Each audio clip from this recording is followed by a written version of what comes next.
All right. So it's been a while since I've done a video. Um, got a lot of comics to cover, so I'm going to move through them pretty fast. This is 7 weeks worth of comics because I was late on my deadline in November. So like I said, 7 weeks worth of them here. Starting with these big prestige format books, Swamp Thing Green Hell. This is the first book in that series, Jeff Lemire book. We got the new Suicide Squad, Blaze #1, Cy Spurrier, King Shark, Peacemaker, all the rage right now, of course.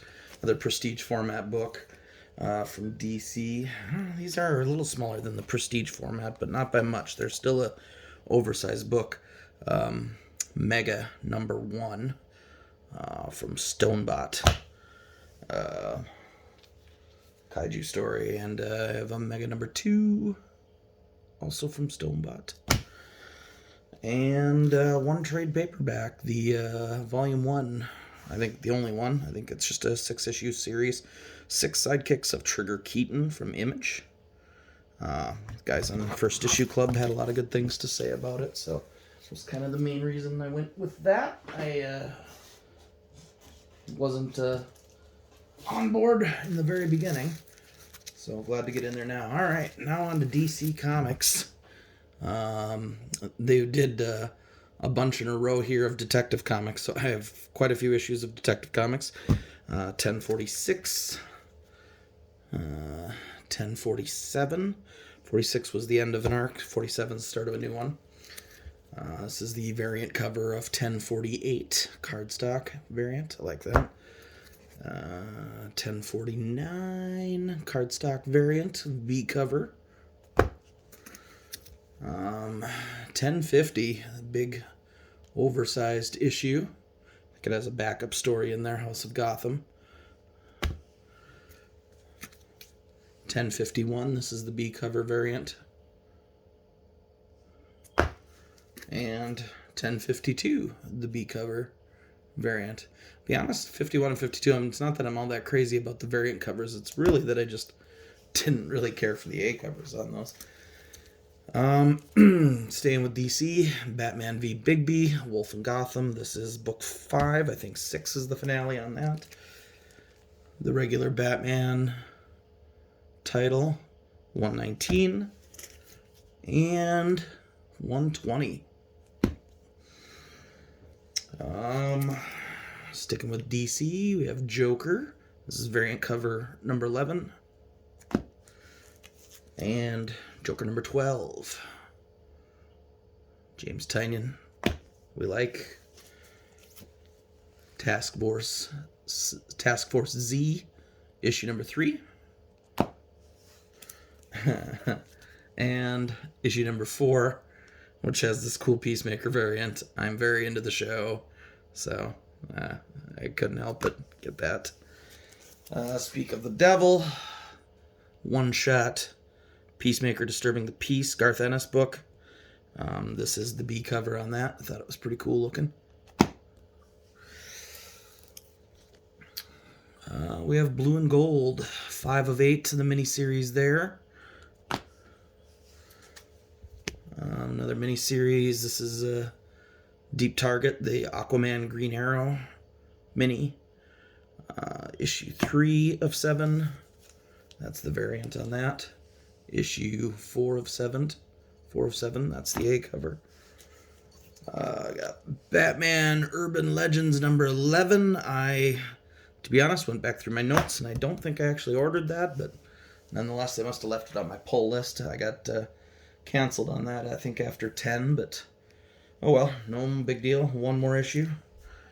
I don't normally read Flash, but this is Flash 778. I got it for Justice League Dark and Detective Chimp, big fan.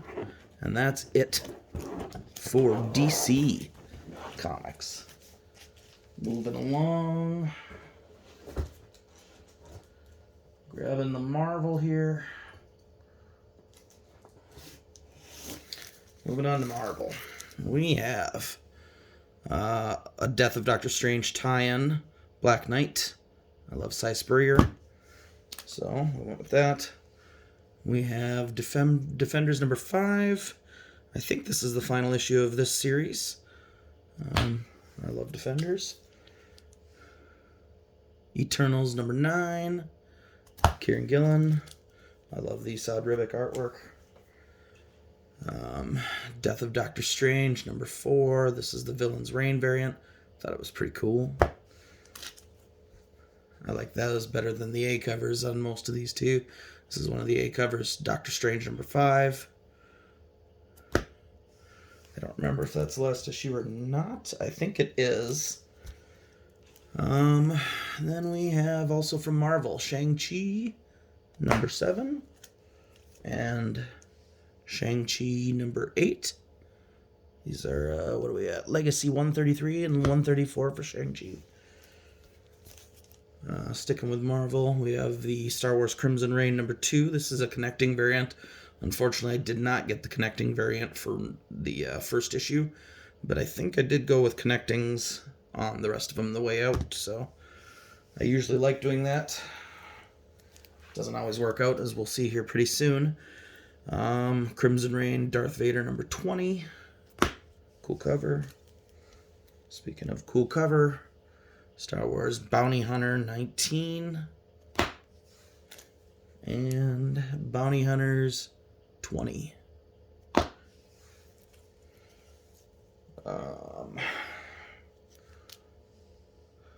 Thor number 20, Legacy 746.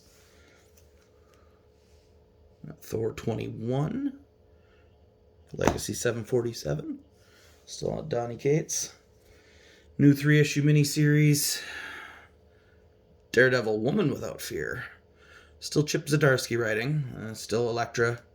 And the mantle of Daredevil. I dig this cover. Gosh, I can't remember who did it now. I even looked it up. Pichetto? No. Chichetto is the guy who does the normal one. I can't remember. And here is issue 2. Very cool. Star Wars number 20. This was a variant unseen.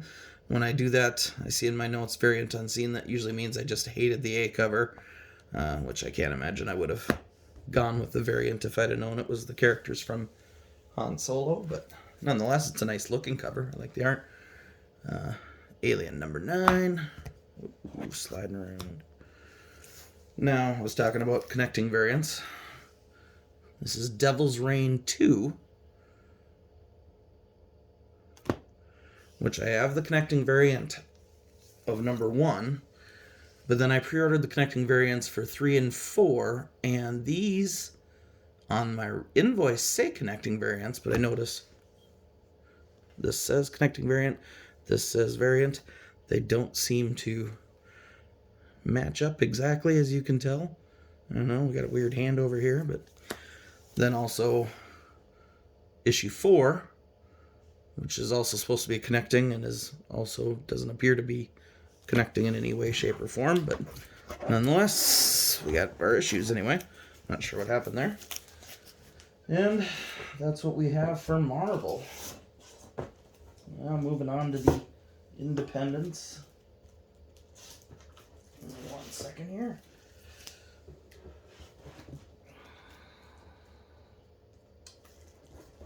Alright, starting with Image.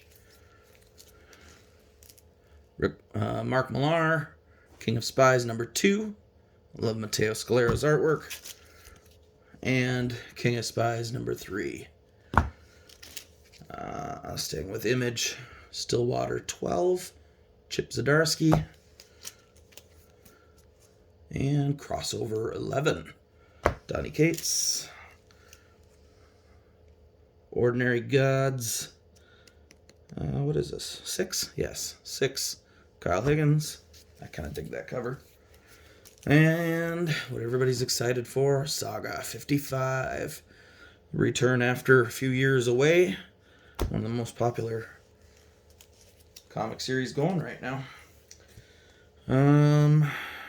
Sticking with Image, Mark Millar, Magic Order 2, issue 3. This is a B cover I thought was kind of cool. Very Shape of Water. And Magic Order 2, issue 4, right? Yeah, issue 4. That's the A cover. Oh, sadly coming to an end on one of my favorite series, Deadly Class 50. This is the final arc. I think it's going to 53 total before it's done, but coming to an end. Homesick Pilots, issue 11. I dig these covers on all of these. It's a Dan Waters book. Rick Remender, my man. This is a Scumbag number 12. I think it's the B cover, pretty sure. This is kind of striking. It's a one-off Blacktop Bill special from Nocterra. I think it takes place in between the first and the second arc. And this is then the beginning of the second arc. Issue 7. This is the B cover to that, too. Thought that was pretty cool. More Rick Remender. A Righteous Thirst for Vengeance. This is number 4. And that is actually it for Image.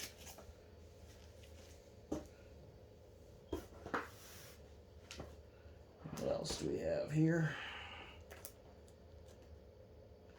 I should have been better prepared here. So we have Boom Studios next. First up from Boom, Firefly 35. This is the B cover. They had all these portrait covers in a row. 34, I remember, was a portrait of Mal. Here's 36, portrait of Zoe. Pretty cool. Constellations in there. Still from Boom. Then we have Basilisk number 6. That's the B cover on that. And tongue twister. Basilisk number 7. Cullen Bunn. A cover. Also from Boom. We only find them when they're dead number 10. Al Ewing. I love all those covers. And finally from Boom, Once and Future 23. Moving on to Vault Comics. The Rush, number 3. Again, Cy Spurrier. You can tell which writers I prefer. This is a new one. We Ride Titans, number 1 from Vault. And this is the end of the first arc of Blue Flame from Christopher Cantwell on Vault. So that's number 6 on that. On to Darkhorse. The only one I have from Darkhorse is the end of Maze Book. This is 5 of 5. The end of Jeff Lemire's Maze Book. We have Mad Cave Studios, Bountiful Garden number 5. That's the end of that series too. And Wolvenheart number 10, the B cover. Then from Source Point Press, Cover of Darkness, new series number 1. Sounded really cool in the synopsis. And Unborn number 4. That's 404, so that's the end of that series. Scout Comics, The King's Vengeance number 1. New series. Behemoth Comics, Popstar Assassin number 3. That's the B cover to that. Thought that was pretty cool. And then from Red 5 Comics, we have The Box, number 3 of 4. And The Box, number 4 of 4. From AWA Upshot, Not All Robots, number 5. Mark Russell book. That's the end of that series, too. Ablaze Comics. We have Life Zero, number 1. I think this is the C cover, actually. Chichetto doing the art on it, which I've heard good things about. From Blood Moon Comics, a company I've never tried before. I don't know why I'm doing this, but I am. White River Monster number 1. See if it's any good. And then from Blue Juice Comics, this is Billy the Kid 4. Sort of weird animal western. And Blue Kit number 5. That's the finale on that. And then from Dynamite Comics, I know this is a no naughty, but I had already pre-ordered before I heard that Scott Lobdell was kind of a creepo. But I have Evil Ernie number 2 here. This is kind of funny because when I was pre-ordering this, I was psyched about it because the news was coming out about the kid from Nevermind suing the remaining members of Nirvana over child endangerment or some stuff like that. So I thought that was funny that came out around that time. But then issue number 3 of Evil Ernie. Cool covers. That'll be the end of that, though. That's about the time I found out he's a creep, and we stopped pre-ordering it. James Bond Himeros 4. This is a 5-issue series, I believe. So we're coming close to the end on this. I love this B cover. Really cool. And I love the James Bond comics that Dynamite has done. Aftershock. We have Chicken Devil number 4. I like that cover. It's very cool. And Heathens number 3. Cullen Bunn. Writer I always get. From IDW. Sleeping Beauties number 9. And lastly, Canto 3, Lionhearted, issue number 5. And that is 7 weeks worth of books. Have a good one. We'll catch you next time.